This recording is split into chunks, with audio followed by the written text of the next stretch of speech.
నా పాటగా అనుక్షణం పాడని, లోకాన నిన్ను చాటగా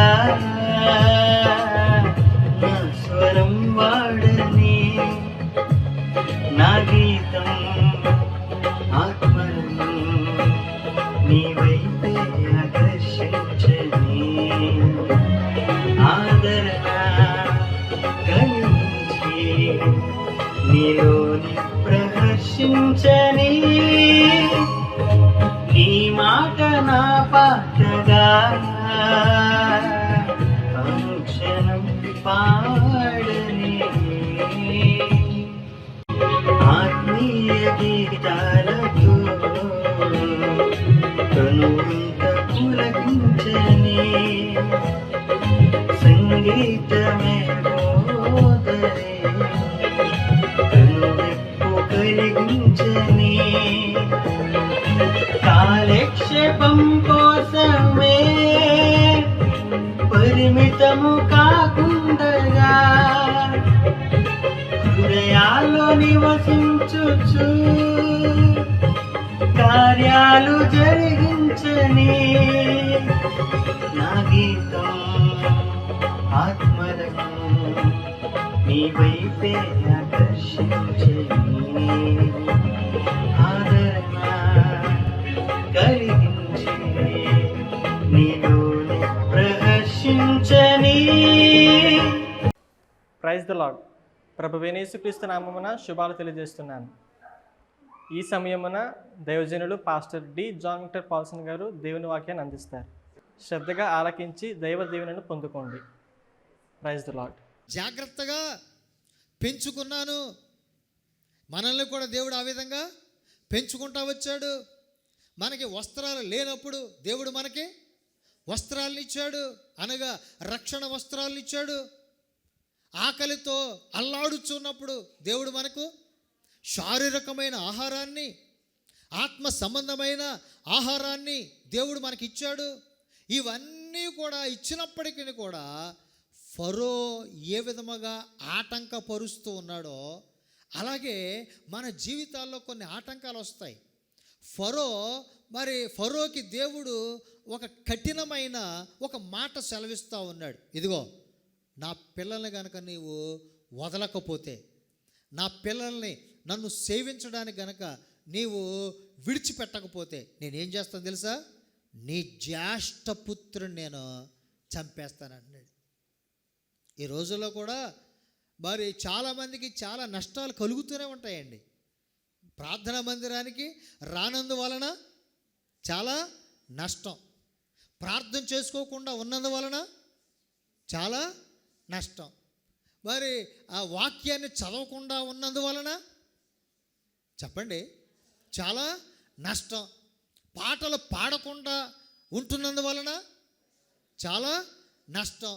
ఈ నష్టాలన్నీ కూడా భరిస్తూనే మరలా ఏమంటారంటే, దేవుడు నాకు ఏం చేశాడండి, దేవుడు నాకు ఏం చేశాడండి.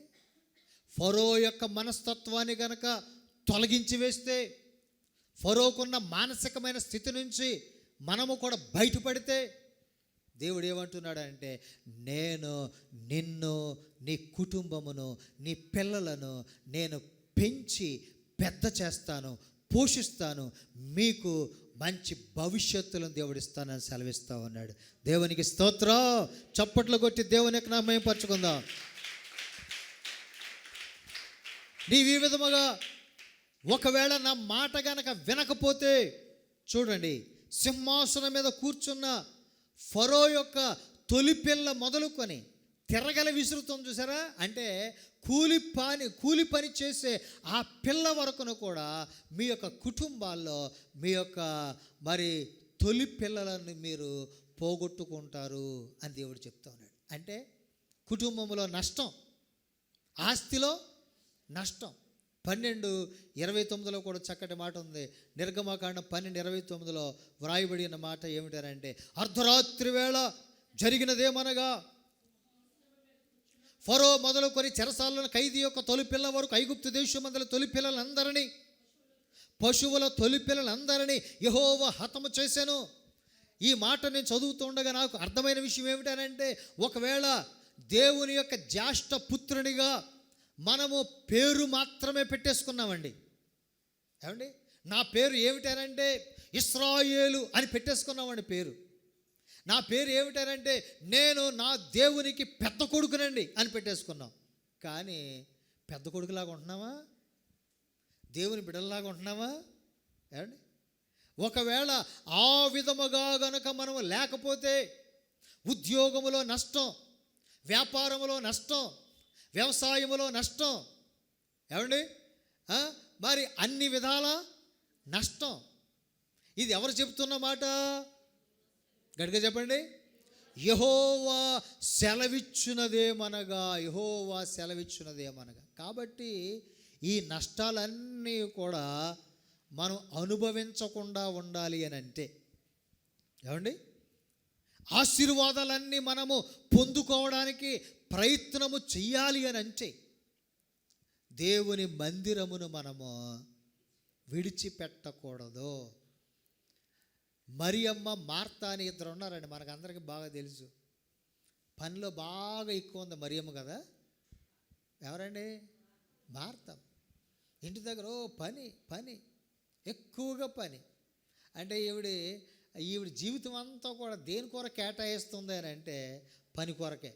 కొంతమంది తాగుడు కొరకే కేటాయిస్తారు, కొంతమంది ధూమపానం కొరకే కేటాయిస్తారు, కొంతమంది ముసలమ్మ ముచ్చట్లు పెట్టుకుంటాకే కేటాయిస్తారు, మరికొంతమంది ఏం చేయాలి?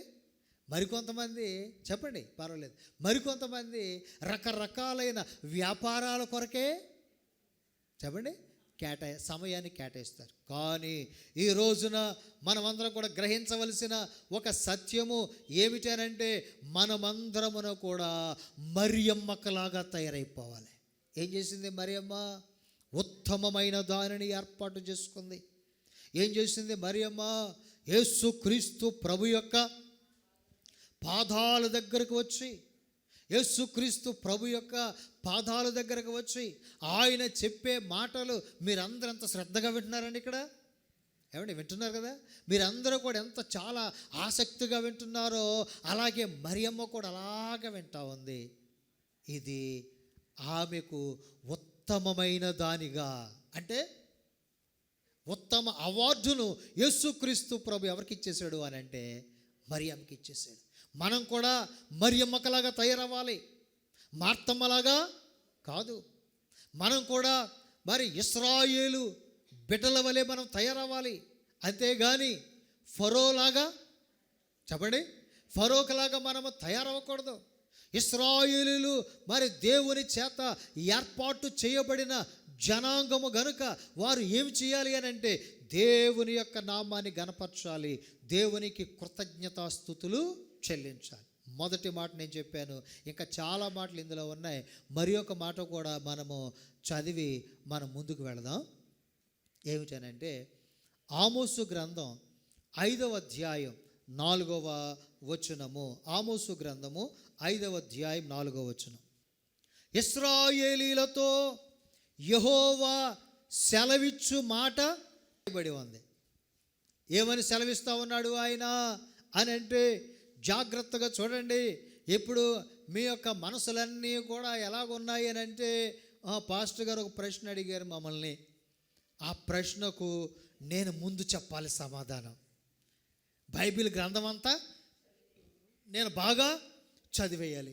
బైబిల్ గ్రంథం అంతా కూడా నేను చదివేసి అందరికంటే ముందు పాస్టర్ గారికి నేనే ఫస్ట్ ఫోన్ చేయాలి, ఆ రెఫరెన్స్లని చెప్పాలి అని అనుకుంటున్నారు కదా. మీ యొక్క ఆశను బట్టి మరి నేను మీకు చెప్పాలని ఆశపడుతున్నాను. మొట్టమొదటిగా అంటున్నాడు, యెహోవా సెలవిచ్చినదేమనగా నా జ్యేష్ఠపుత్రుని నన్ను సేవించడానికి ఇశ్రాయేలీలతో యెహోవా సెలవిచ్చినదేమనగా అని ఒక మంచి మాట ఇక్కడ మనము చూడగలుగుతూ ఉన్నాం. ఏమిటనంటే చూడండి, నన్ను ఆశ్రయించుడి, నన్ను ఆశ్రయించిన ఎడల మీరు గట్టిగా చెప్పండి, ఇంకా గట్టిగా చెప్పండి. దేవుడు సెలవిచ్చిన ఒక చక్కటి మాట. దేవునికి స్తోత్రం. ఇంకొక రెండవ మాట నేను చెప్పాలని మరి మీకు బోధించాలని ఆశపడుచున్న ఒక రెండవ మాట ఏమిటనంటే, ఆమోసు గ్రంథము 5వ అధ్యాయము 4వ వచనములో ఇశ్రాయేలీలతో యెహోవా సెలవిచ్చునదేమనగా అని అంటా ఉన్నాడు. ఏమండి, మొదటిగా మనం ఒకటి నేర్చుకున్నాం.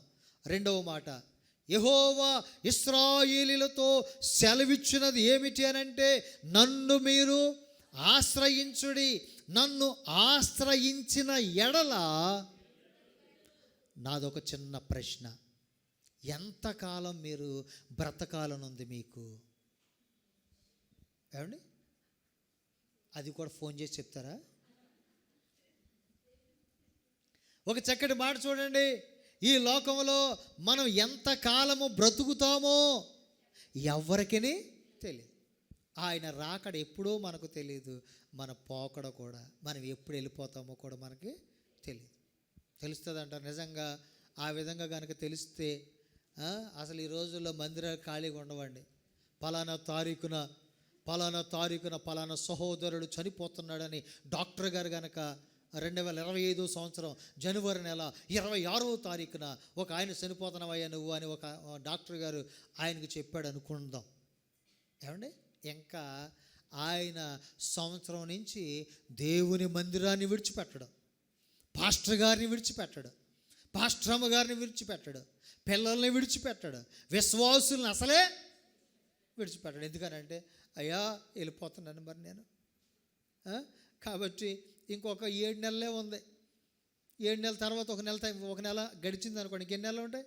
6 నెలలే ఉన్నాయి. అయ్యా ఇంకొక 5 నెలలు మాత్రమే ఉంది, ఇంకా కొద్దిగా మాత్రమే ఉంది, మరి ఇంకా కొంత సమయం మాత్రమే ఉంది. కాబట్టి నేను వెళ్ళిపోయినా కానీ నా పిల్లల్ని చాలా జాగ్రత్తగా చూసుకోండి, నా కుటుంబంలో ఏమీ లోటు లేకుండా చేయండి, నాకు ఎటువంటి కొరత రాకుండా మీరు చూడండి అని అంటారు.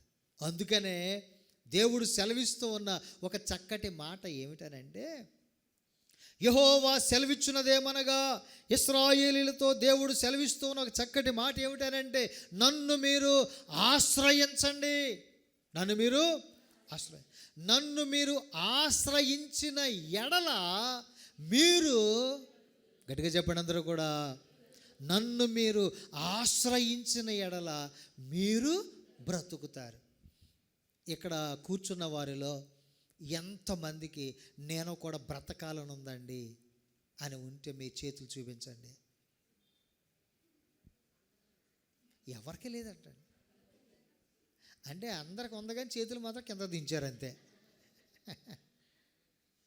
చాలామందికి మరి 90 సంవత్సరాలు వచ్చినప్పటికీ కూడా ఇంకా కొంతకాలం నేను బ్రతికితే బాగుండును, ఇంకా కొంతకాలం జీవించాలి, ఇంకా కొంతకాలం నా జీవితం అంతా కూడా ఇలాగే గడవాలి అని అనుకుంటూనే ఉంటామండి. కానీ ఒక ఆత్మీయమైన సత్యాన్ని మీతో చెప్పనివ్వండి. ఏమిటనంటే, మీరు నిజముగా బ్రతకాలి అనంటే దేవునిని మీరు ఆశ్రయించాలి.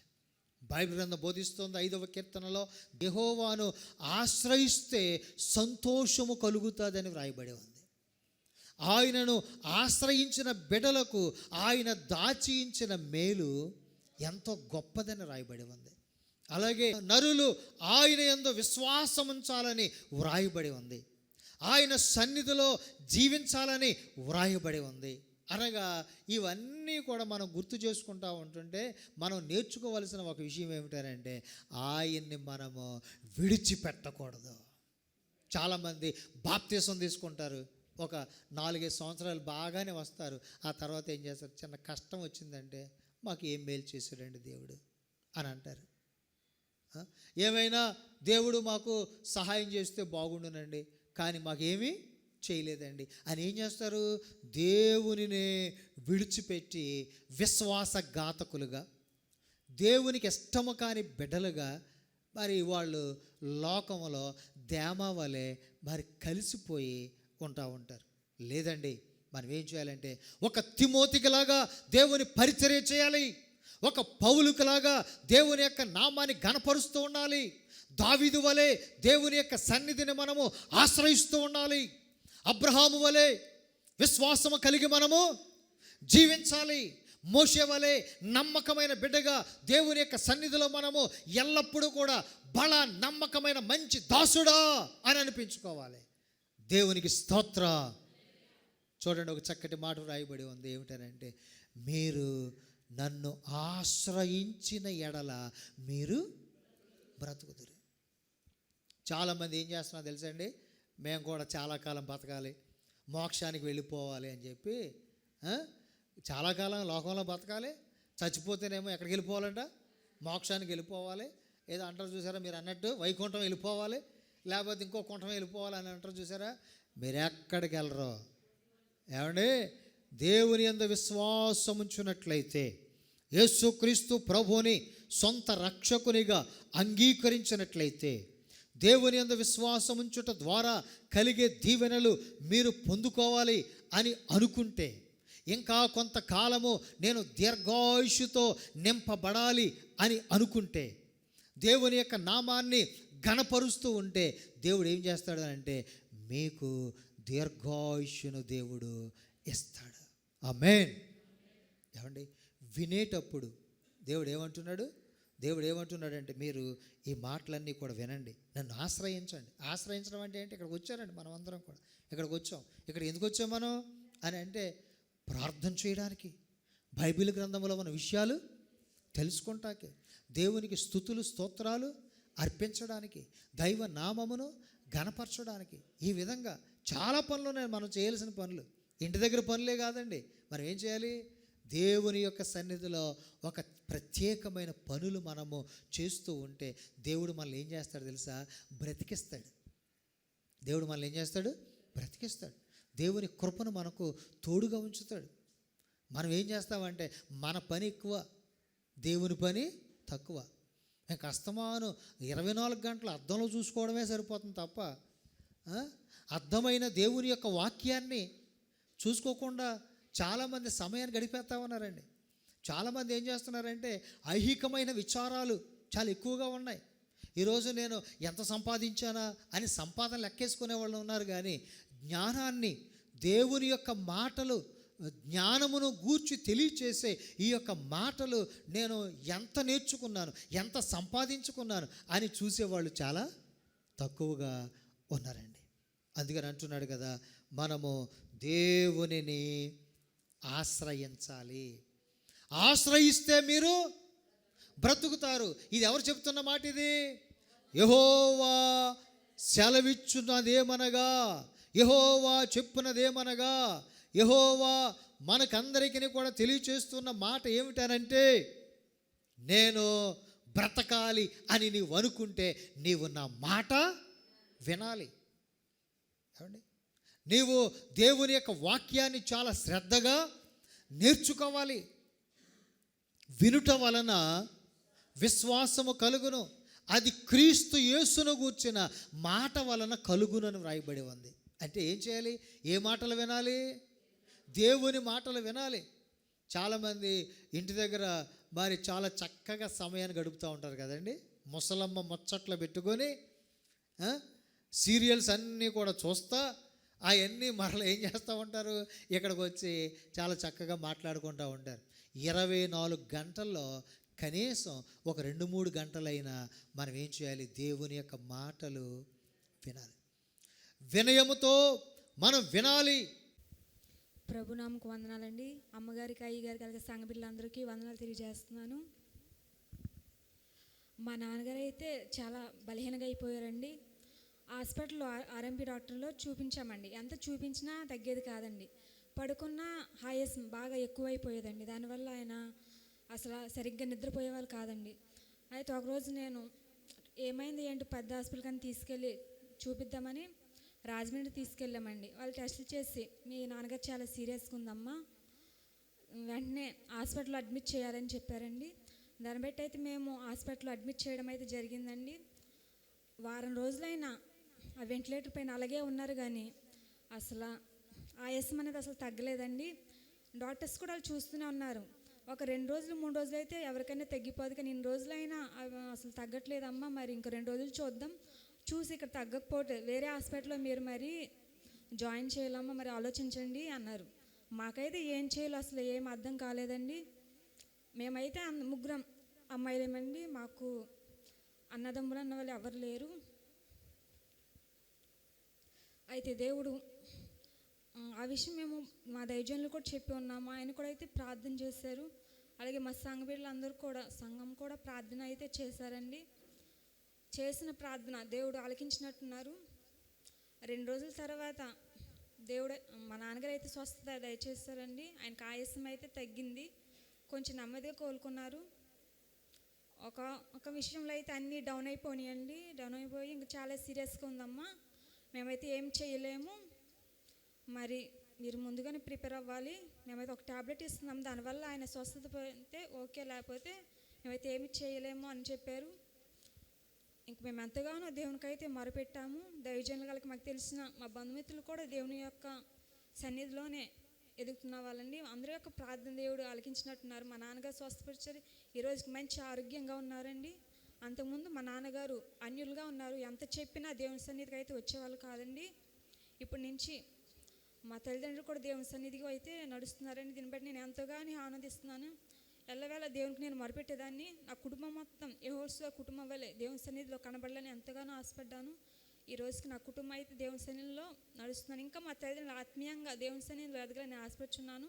మా కుటుంబం కొరకు మా కొరకు ప్రార్థన చేయండి. ఇస్తున్న సాక్షిని దేవుడు దించును గాక. ఆమేన్. సమస్త మహిమ ఘనత ప్రభావం దేవునికి చెల్లును గాక. మరి ముగ్గురు కూతురు లేనప్పుడు కూడా వారు ఎంతో మరి ప్రేమ కలిగిన బిడ్డలండి. మరి వారు ముగ్గురు కూడా రక్షింపబడ్డాడు. కొన్ని కుటుంబాల్లో అయితే తల్లిదండ్రులు రక్షింపబడతారు, బిడ్డల్ని నాన్న బాప్తీసం తీసుకోండి, బాబు బాప్తీసం దేవుడి మందిరానికి రండి అని బతినాడాల్సి వస్తుందండి. కానీ ఆ బిడ్డలు అయితే ముందుగానే రక్షింపబడ్డారు. వారి తల్లిదండ్రుల విషయంలోని మరి ఆ తండ్రి విషయంలో చాలా బలహీనత పడినప్పుడు మరి మాకు ప్రార్థన అన్నిటికీ ఫోన్ చేస్తుంటారు. ఒకసారి అయితే సిచ్యువేషన్ ఎట్లా ఉందంటే అండి, ఈ హాస్పిటల్ని తీసుకెళ్ళిపోండి, ఎక్కడో చోట జాయిన్ చేసేసుకోండి అంటే పాప వెంకటలక్ష్మి వెంటనే చెప్పిందండి. మాకు దైవజనులు ఒకే మాట చెప్పారు, అక్కడే బతిలాడి అక్కడే ఉంచండి అమ్మ, మళ్ళీ బయట తీసుకొస్తే బాగోదు కదా అని చెప్పేసి అన్నప్పుడు మరి డాక్టర్స్ ఆ మాటలు విని మరి వాళ్ళ చెల్లి వచ్చేసి రేచల్ ఆ హాస్పిటల్ నర్సుగా చేస్తుంది కాబట్టి ఆ బిడ్డ వెంటనే మరి అక్కడ డాక్టర్స్తో మాట్లాడతామండి.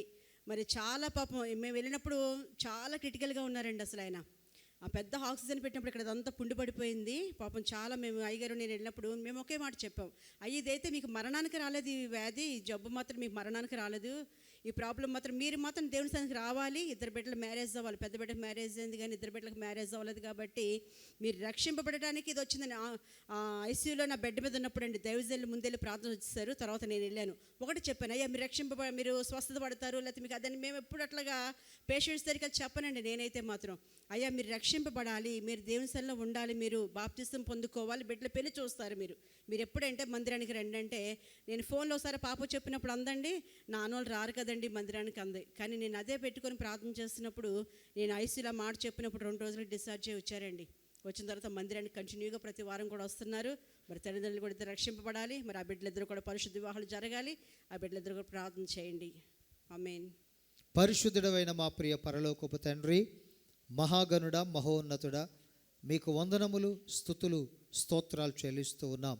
ప్రభువా, నా పూర్ణ హృదయముతో నేను యెహోవాను గణపరచెదను. దేవా, నీవు చేసిన అద్భుతమైన కార్యములను అన్నిటినీ నేను వివరించెదను అని కీర్తనకారుడు సెలవిచ్చిన విధముగా ప్రభువా యొక్క పరిచర్యలో ఉన్న నీ ప్రియమైన బిడ్డలు అందరూ కూడా ప్రభువా నీ యొక్క సన్నిధి ద్వారా ఆరోగ్యాన్ని పొందుకున్నారు, ఆశీర్వాదం అనుభవిస్తున్నారు, విశ్వాసమందు స్థిరపడ్డారు, దీవెన చేత నింపబడ్డారు. అద్భుతమైన కార్యములు ప్రతి ఒక్కరి పట్ల మీరే జరిగించి నడిపిస్తూ ఉన్నారు. అందుకే మీకు వందనాలు. చెప్పబడిన సాక్ష్యముల ద్వారా మీ నామమునకే మహిమ కలుగును గాక, మీ నామమునకే ఘనత వచ్చును గాక, మీ నామమునకే ప్రభువా మహిమ ప్రభావములు ఓ ప్రభువా మేము ప్రభువా నీకే ఆరోపించుదుము గాక. చెప్పిన సాక్ష్యములు చెప్పిన బిడ్డలందరినీ మీరే దీవించమని బలపరచమని, ఇంకా వారి కుటుంబంలో ఆధ్యాత్మికమైన దీవెనలు ఆశీర్వాదములు వారికి దయచేసి నడిపించమని, అదేవిధముగా నీలో ఫలించే అనుభవాన్ని ప్రతి ఒక్కరికి మీరే దయచేయమని వేడుకొనొచ్చు. రాబోయే కాలములో ఈ పరిచర్యను ఇంకను విస్తరింపచేయండి, సరిహద్దులు విశాలపరచండి. ప్రభువా, ఈ యొక్క టీవీ కార్యక్రమముల ద్వారా వింటూ ఉన్న ప్రతి ఒక్కరిని, వీక్షిస్తూ ఉన్న ప్రతి హృదయాన్ని మీరు తాకండి. వారి మనోనేత్రాలు తెరవమని, ఇంకా అనేక మంది బిడ్డలు నీ రాజ్యములో చేర్చబడే కృప, నిన్ను నమ్ముకునే ధన్యత, నీలో ఫలించే అనుభవాన్ని మీరే దయచేయమని వేడుకొనొచ్చు. యేసు నామములో ప్రార్థించి స్తుతించి వేడుకొనుచున్నాము తండ్రి, ఆమేన్. మన తండ్రి అయిన దేవుని ప్రేమయు, ప్రభు అయిన యేసుక్రీస్తు యొక్క కృపయు, పరిశుద్ధాత్మ దేవుని యొక్క నిత్య సహాయ సహవాసము కూడి ఉన్న మనకందరికీ ఈ పరిచర్యలకు సదాకాలము తోడై ఉండి నిత్యము నడిపించి మనలందరినీ ఆశీర్వదించి ఆయన సన్నిధిలో మనలను ఆయుధములుగా, ఆయన చేతిలో పనిముట్లుగా, ఆయనకు ఉపయోగపడే పాత్రలుగా మనలందరినీ వాడుకొనుగాక. ఆమేన్, ఆమేన్.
మా చిరునామా డి జాన్ విక్టర్ పాల్సన్ గారు, shalom believer church, Koilagudem, Eluru జిల్లా. మా ఫోన్ నంబర్ 9346323919. Praise lord.